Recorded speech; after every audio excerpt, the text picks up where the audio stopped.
Hello, and welcome to our very first episode of The Huntington Way, a show in which we will discuss topics in education. My name is Pearl Sonnenschein, and I was a high school English teacher for 5 years before working for a tutoring center called Huntington Learning Center with Lenie Castro. And I am now their managing director, and I've loved working there so far. And with me is my co-host, Lenie Castro. Thank you so much, Pearl. My name is Lenie Castro, and I am the franchisee and center director of Huntington Learning Center here in Colorado Springs. My husband and I opened Huntington Learning Center in 2017. And for those of you who doesn't know about Huntington, Huntington Learning Center is a tutoring center where students can come and get help for academic skills and foundational skills in reading, writing, and math. We also help students improve their standardized testing, such as SAT, ACT, and we also help students with specific subject tutoring. Absolutely, yeah. So lots of great options for getting help. So now that our listeners know a little bit more about us, let's get right to it. Sure. It's been 2 years since the COVID shutdown began, and schools are still trying to get caught up and back to normal. And as we all know, the school year has been far from normal. Students are still needing the support to recover from those learning gaps.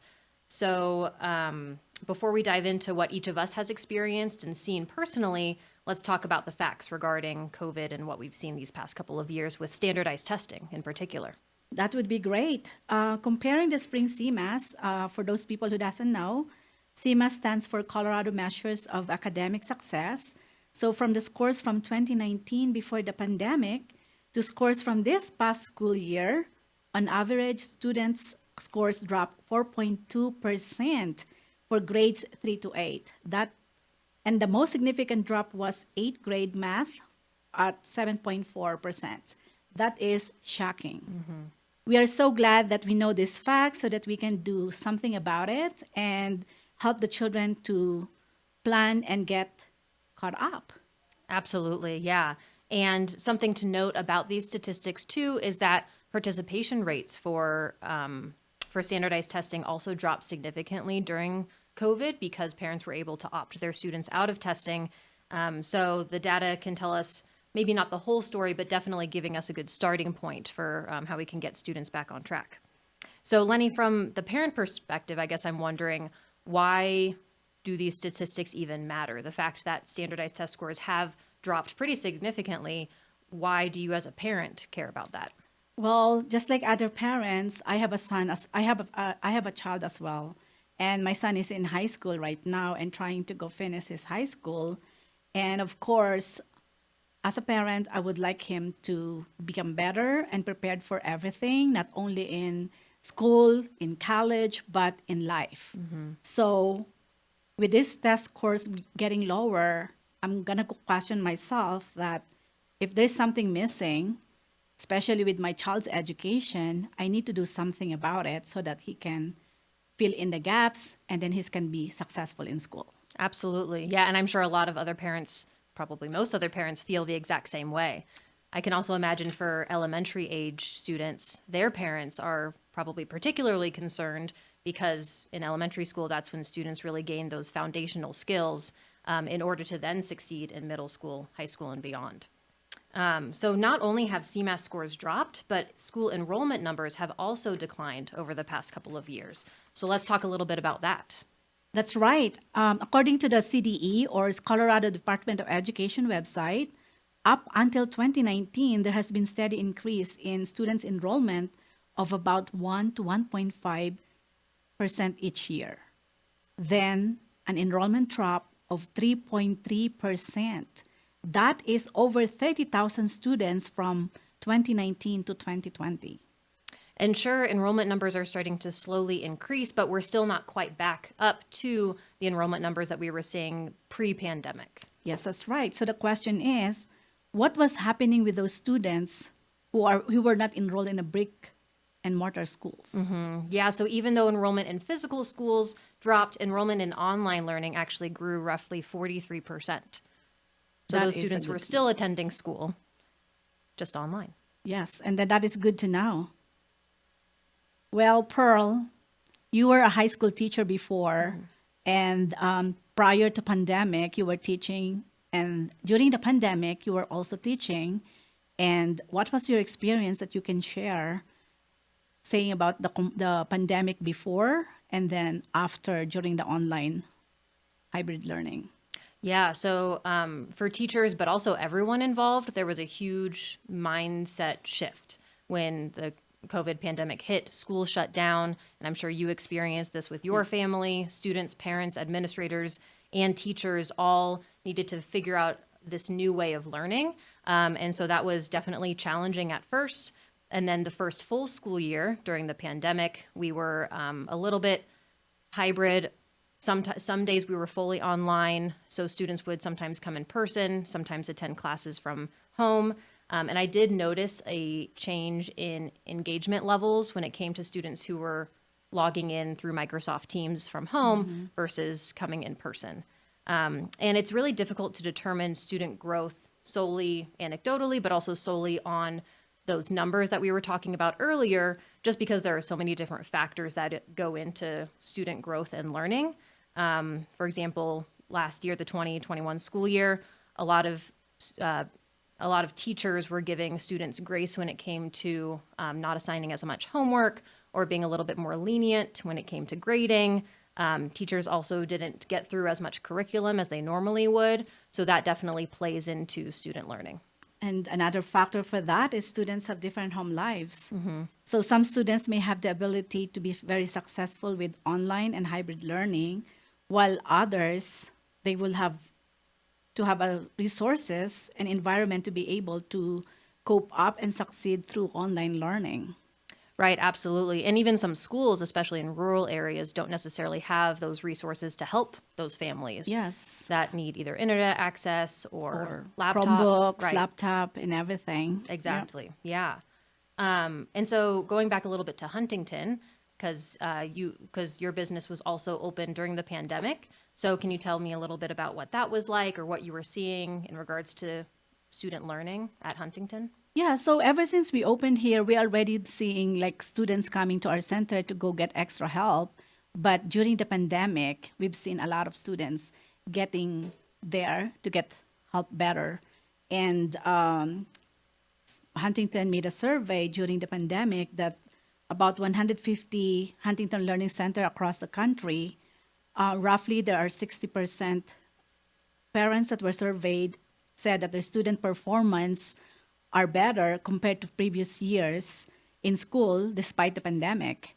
And I can surely say that despite the pandemic disruption in classroom learning and structure, since the students are coming to us, they can get individualized learning and supplemental help as well because of the curriculum that we are providing the students. And then that will show improvement in students' learning. Yeah, and I think that's a really good point to bring up, that when students do receive this supplemental extra help outside of school, that it makes a big difference. And even from that same survey, we also learned that students still improved roughly 1.3 grade levels in reading and 2.1 grade levels in math, all in 48 hours of instruction at Huntington Learning Center. And that's got to tell you something, right? Because COVID was still happening, students were still learning online, and yet they were still able to grow in those areas. Yes, and I can attribute that for having consistency in whatever you're doing makes the learning better. So the moral of the story is that students who took advantage of the supplemental curriculum and extra support outside of the classrooms were able to go maintain and even grow in academic success. Absolutely. Yeah. And not even just from Huntington, right? But any sort of extra help makes a big difference. Because I know that some schools offer after school programs where students can come in and get homework help. And then a lot of schools also have peer tutoring programs. So student to student interactions, helping each other succeed in academics. So any kind of extra help you can give your students makes a difference. Yeah. That is right. And as a parent, we need to encourage our children to advocate for themselves. And if they need help, they need to ask for it. Right, which is, I mean, definitely easier said than done, because I know a lot of students struggle with that, but it's a great goal to work towards, to, help students ask their teachers for help or just seek extra help, no matter who they're talking to. Yeah. So now that students are mostly back in person, we do want to remind everyone of some of the basic tips and tricks for being successful in school, And every week we are going to give students a tip on how to be better in school. So our tip for this week is... Our tip for the students to do for this week is the study space. So how are we going to be able to go do that? Can you say something about that, Pearl? Yeah, so many of us have already heard the tip about finding a space free from distractions in which you can really focus on your schoolwork. Our tip is actually to find multiple study spaces that are free of distractions. That way, you're not continually sitting in the same area. That could feel a little maybe boring, monotonous. And so it's important to switch up your study space. That way, you have a change of scenery in order to be most effective. Yes, and then the other suggestions for study space, aside from the bedroom, that most of the students are doing is that they can also do it in the kitchen table. But as long as there's no distractions, like the TV is off and then there's not a lot of movement in the kitchen, that could be a good way as well. And another way, they can go to coffee shops and even in the library. That's going to be another option. Absolutely. Yeah, because, I remember when I was in high school, I used to stay after school, go to the school library, and that was a really great distraction-free space for me to work, along with actually I did work at my kitchen table, but the TV, for the most part, wasn't on. So, just be careful to choose a place that is free of distractions and use your best judgment. That's correct. All right.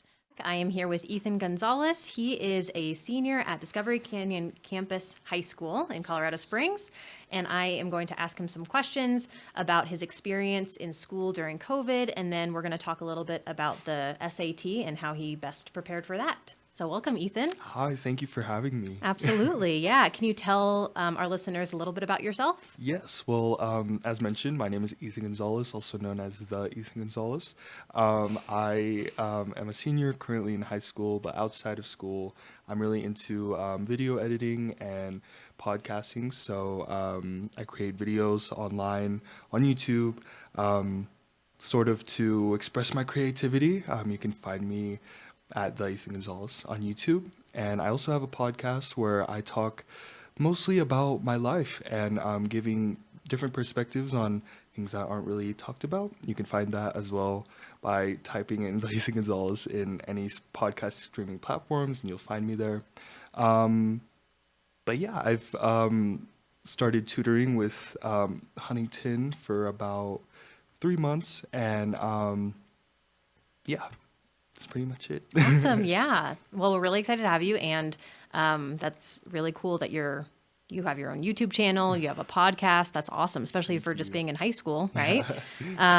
So I'd first like to get a little information from you about what your experience has been like these last couple of years with COVID. So, what maybe walk us through what it was like in the beginning of the pandemic when schools first shut down, and how you've been able to kind of transition through the last couple of school years. Yeah, for sure. I definitely feel like there has been a drastic change, especially, finding out that the world is in a state where we don't even know what's going to happen. And so definitely school for me has changed a lot. I could say that it has become more isolating in terms of how I'm not necessarily able to engage with teachers on a personal level, sort of telling them my struggles academically, or even just communicating. I feel like school definitely enables us kids to not only learn, obviously, but to communicate with others, which is very important when learning. And so it's been very different. However, I feel by the end, I kind of saw the blessing in disguise that came with this pandemic and this drastic change. For example, personally, I feel like there can come times where students often compete with each other, and I feel like once you're isolated, you're more focused on yourself. And for me, I was able to visualize physically my own strengths and weaknesses academically and sort of cultivate them and sort of improve on my weaknesses and adjust them later. So I'd say that there are pretty much good and bad things that come with the pandemic, but I still believe that everything happens for a reason. So Absolutely. Yeah, that's great. So can you talk a little bit about more of the celebrations that you saw these last couple of years? Like what are you most proud of? Besides maybe just even just getting through the pandemic. Yes, for sure. But yeah, what are you most proud of from this last school year or Um, two? I'd say I'm really most proud of, I guess, self-improvement, in terms of I was able to, as I mentioned, focus on myself a lot. And this doesn't even have to be academically. This can also mean mental health. You know, I've just improved on that a lot, and also just taking care of myself and recognizing what I need, and yeah, I feel like that's one of the things I can celebrate. But another thing is also being able to start my YouTube channel, which to me is very important as I'm able to express myself in a creative manner. Um, and yeah, I feel like, again, just with COVID, I mean, it isn't the best thing, but it has ultimately changed my life for the better. Yeah, absolutely. And I feel like the piece you were talking about related to mental health is, in a way, one of those blessings in disguise that Definitely. you mentioned earlier. That really the pandemic gave people the opportunity to speak out about mental health, Definitely. because Yes, not a lot yes. of people were talking about it Yes. pre-pandemic. Oh, right, right. So yeah, I think that's awesome. And I know you mentioned some struggles with mental health. Any other struggles that kind of came to light that you would be okay with sharing, that happened over the pandemic? Or Um, I know you also mentioned communication oh, was for harder sure. with teachers. For sure. I feel like back then, you know, from a high school perspective, I feel like I really struggled with the way I perceived myself. And I think many high schoolers can relate to this, how in school, sometimes you happen to compare yourself a lot to people, not just academically, but just in terms of how other people look and how other people are. And so I feel like with this, pandemic, one of the struggles that I was able to address is self-confidence and sort of developing that yes, I am who I am and I should be proud of it because this is who I am. And so I think that's definitely one of the things that I really can say that I'm proud that I sort of improved on during that time. Yeah, great. Well, and I will say adults struggle with that too. So I think it's awesome that you have been able to learn from that at such an early age. So let's transition a little bit over to exam prep For and sure, Huntington and for SAT. sure. Why did you decide to get help from Huntington initially? Well, I came to a point, I'm at the point now where as a senior, I am deciding on what I want to do with my life, if I want to pursue in an education after high school. And I feel like with, in this process of choosing what kind of colleges I want to go to and applying to different scholarships, personally, there were some things that I didn't quite meet in terms of standardized testing. I'm not really a type of guy who is perfect in all academics. I sort of, as an Asian American, I just sort of let go of that idea of that I need to be perfect, that I need to have all straight A's. And so, however, I really wanted to try something new. And I feel like in this process, I definitely needed to receive some help academically so that I can move on after high school. And yeah, that's pretty much it. Yeah, that's great. And you were able to increase your score since tutoring with Yes. Huntington, which is great. Yes. What do you attribute that increase to? Well, I feel like there are different factors personally, but the things that I sort of want to highlight is definitely hard work. I feel like if you want to attain something in your life, if you want to accomplish something, you definitely need to put in hard work, as cliche as it may sound. But But it's true. it's true. It's true. And you just come to a point where sometimes you need to persevere, but in the end, it's all worth it. I definitely believe that hard work pays off. But yeah, that's definitely one. But another thing is also faith. I feel like having faith in self, that you are able to do things that may seem impossible to do. I feel like, maintaining that thought is really important. And even for others as well, like having faith in a higher power. But also, I feel like another thing that Huntington really taught me was having a good mindset. Academics can definitely affect you mentally in the way you perceive yourself. For a while, I've sort of determined my own value by how I did academically, if that makes sense. And so I feel like entering in to a challenge with a good mindset can definitely improve your outlook and your perspective on different things, especially when you come across different challenges. And lastly, I feel like another thing is having a good community willing to support you, not willing to judge you. I used to be very ashamed of my own SAT scores going into Huntington, but I feel like this team was able to help me realize that it's okay to receive help, to not be good at something, and that with practice you can get better at anything. So yeah. Nice. Yeah. Yeah. And we genuinely want to help, right? Definitely. And I would say that's true for all teachers is, sure. they want to help their students and Yes. they just need to know that you're looking for help and then help is out there. Yeah. Certainly. So with the test coming up, the SAT is coming up in April, and Yes. most students in Colorado are taking it on April 13th. Yes. So they're getting ready.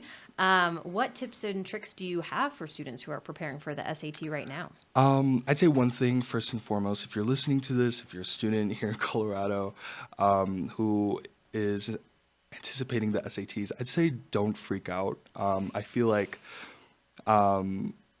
just calm down.